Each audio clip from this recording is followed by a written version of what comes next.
राम से बड़ा राम का नाम।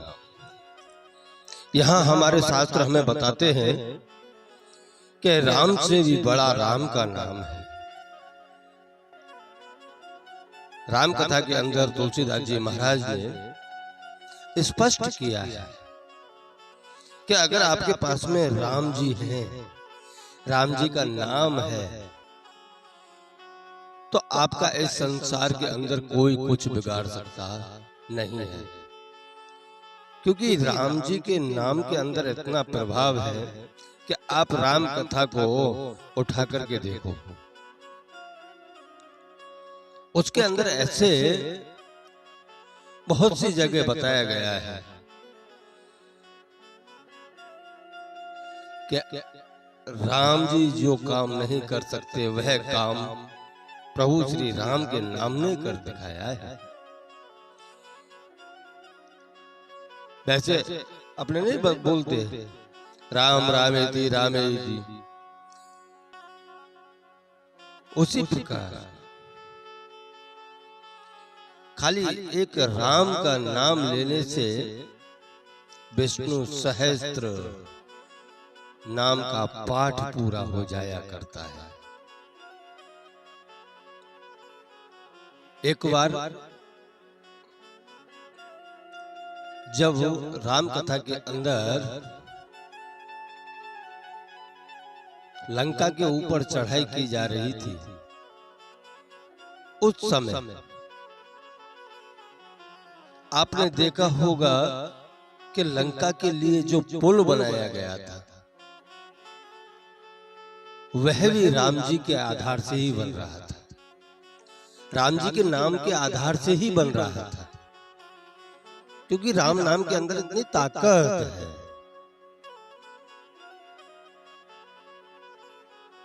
नल नील जब समुद्र के अंदर पत्थर फेंक रहे थे तो वह पत्थर तैर तो रहे थे लेकिन इधर उधर भाग रहे थे। और जब इधर उधर जब पत्थर भाग रहे थे उस समय हनुमान जी ने पत्थरों के ऊपर राम लिखा था, और जब राम लिखा तो वह सारे पत्थर वहीं पे जुड़ने चालू हो गए। और जब इस प्रभाव को देखा राम जी ने जब इस प्रभाव को देखा ना कि राम लिखने से पत्थर तैर रहे हैं, तो रात्रि का प्रहर था, सब सो रहे थे। भगवान श्री राम ने विचार किया कि ये लोग खाली राम का नाम लिख करके पत्थर फेंक रहे हैं और वह तर रहे हैं, तैर रहे हैं, तो क्यों ना मैं भी फेंक करके देखूं।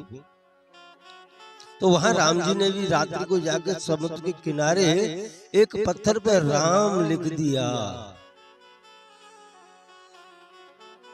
और जब वह लिख करके स्वयं राम जी ने उस समुद्र में फेंका तो वह पत्थर तैरा नहीं, समुद्र में डूब गया। और जब समुद्र में डूब गया तो राम जी विचार करने लगे कि ये समुद्र में डूब कैसे गए। जब मेरे नाम के अंदर इतना प्रभाव है, नाम से ही पत्थर तैर जाते हैं,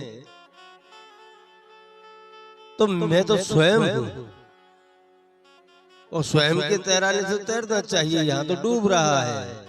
तो पीछे से हनुमान जी यह लीला देख रहे थे।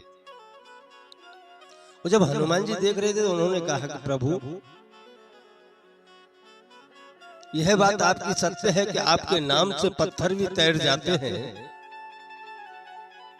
लेकिन इसमें थोड़ा सा भेद है। तब प्रभु श्री राम जी ने कहा कि कौन सा भेद है भाई। तब हनुमान जी ने प्रभु श्री राम जी से कहा कि प्रभु, हम तो संसारी हैं, हम तो इस जगत में आए हुए जीव हैं, इसलिए आपके नाम का आधार लेकर के हमारे हाथों से पत्थर भी तैर रहे हैं, और आप तो स्वयं ब्रह्म हो, स्वयं भगवान हो, अगर आप किसी को छोड़ दोगे तो वो कैसे तैरेगा प्रभु?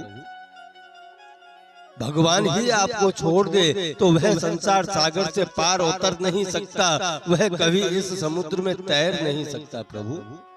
इसका कारण यही है कि स्वयं भगवान ने उसे छोड़ दिया है। इसीलिए तो कहता हूं, जिसका राम नहीं उसका इस संसार में कोई काम नहीं। काम भी वहीं तक है जब तक आपको प्रभु श्री राम छोड़ ना दें।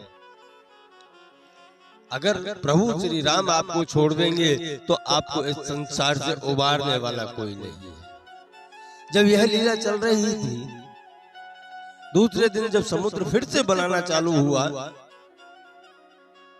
और उस समुद्र के बनाते बनाते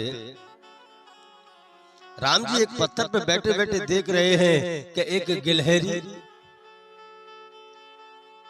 वह समुद्र में जाती और जाकर के अपने को भिगो लेती और भिगो करके मिट्टी में लोट-पोट होती और लोट-पोट होकर के वह उस जो पुल बन रहा था, राम सेतु बन रहा था, उसके ऊपर जाकर के पूरे शरीर को खंकीर देती। यह लीला प्रभु श्री राम जी देख रहे थे। और जब यह लीला देखते देखते प्रभु के मन में रहा नहीं गया तो उसने गिलहरी से पूछा कि ये तुम क्या कर रही हो? तब गिलहरी ने बड़ा उत्तम जवाब दिया कि प्रभु, मैं तो एक छोटा सा जीव हूँ, मेरे से इतना पुरुषार्थ नहीं हो पा रहा, इतना वजन नहीं उठा पा रही, इसलिए मैं तो यही सोच रही हूँ कि ज्यादा ना हो तो इन पत्थरों के बीच में जो खाली जगह है, मैं उस खाली जगह को भरने का प्रयत्न कर रही हूँ, ताकि आपको चलते समय कोई दुविधा ना आ जाए। तब प्रभु श्री राम जी को याद आया कि कोई बड़ा नहीं, कोई छोटा नहीं, जिसका जैसा पुरुषार्थ, जैसा मन है वह ऐसा ही पुरुषार्थ कर रहा है। अरे सीमेंट का भी तो काम किसी को करना था बीच में, इसलिए वह गिलहरी उस सीमेंट का काम कर रही थी। हम तो खाली इतने में विचार कर लेते हैं कि वह अमीर है, वह ज्यादा काम कर सकता है, वह ज्यादा दे सकता है, हमसे ऐसा नहीं होगा। नहीं बंधु, आप कहीं भी पुरुषार्थ में जाओ, कहीं भी भागवत चल रही हो, कहीं राम कथाएं चल रही हो, यह मत सोचना कि हमारा वहां कोई काम नहीं है। अरे आपका ही काम है, छोटे छोटे काम कौन करेगा?